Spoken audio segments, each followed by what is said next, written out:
Seguimos descubriendo Rosario de la mano de Kevin Dolce. Kevin, Marina, ¿estás por ahí? Así es, en este momento estamos en las inmediaciones del monumento porque hay una Rosario por conocer. Nosotros vamos recorriendo diferentes rincones de la ciudad y también contando diferentes acontecimientos de la historia de nuestra ciudad. En este caso nos vamos a concentrar en algo que no vamos a ver, pero que estuvo en algún momento. Estamos acá con Kevin Dolce de Rosario por conocer, del Instagram. Buen día, ¿cómo estás? ¿Qué tal? Buen día, ¿cómo andan? Bueno, contanos, ¿hoy de qué vamos a hablar? Hoy la historia nueva es ¿qué pasó con la Torre de Guido? Un edificio que se iba a hacer acá, en la esquina de Buenos Aires y Córdoba, proyecto de él entonces, Ángel Guido, quien había justamente trabajado en toda esa estructura, que era para el Palacio de Correos, pero que finalmente no sucedió. ¿Qué pasó? ¿Por qué no se terminó la Torre Guido? Bueno, las obras comenzaron en el año 1929, era una obra que iba a significar un gran progreso para la ciudad de Rosario porque era realmente majestuosa, tenía unos 75 metros de altura, es decir, para poner de referencia era más alta que el Monumento a la Bandera. Empezaron las obras, se realizó toda su estructura, pero para 1930, una vez producido el golpe de Estado del 6 de septiembre de ese año que derrocó Irigoyen, se paralizaron las obras. Bien, y tenemos entendido que algo se construyó, pero que después lo demolieron. ¿El por qué? ¿Tenemos la razón de por qué lo demolieron?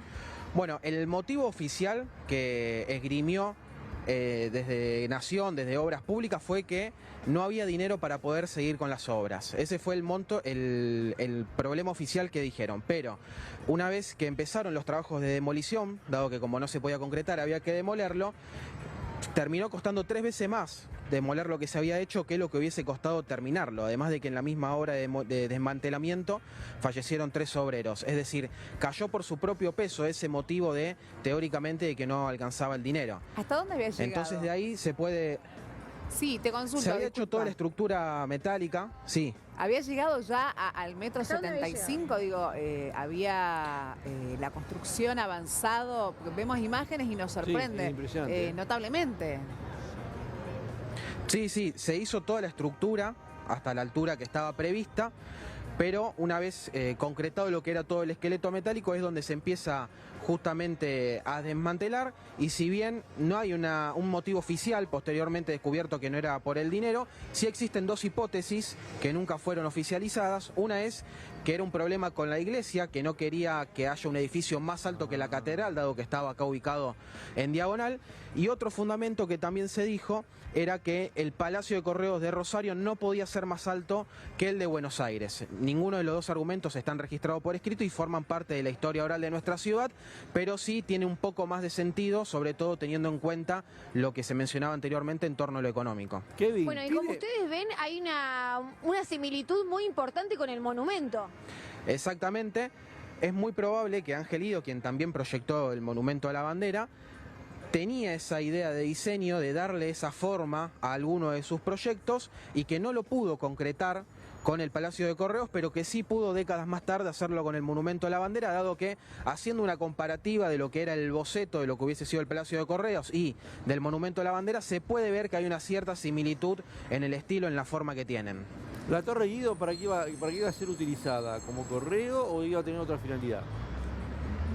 No, iba a ser el Palacio de Correos, finalmente no se concretó, y en 1934, después de ya desmantelado todo lo que fue la Torre de Guido, se empieza a construir el actual edificio de la esquina de Corrientes y Córdoba, obviamente también para el Palacio de Correos, que se inauguró el 24 de noviembre de 1938, es decir, este edificio mañana cumple 85 años, con la presencia del entonces presidente de la República, Roberto Marcelino Ortiz, que además ese mismo día, después de inaugurar el Palacio de Correos, inauguró el edificio de la aduana, acá a muy poquitos cuadras.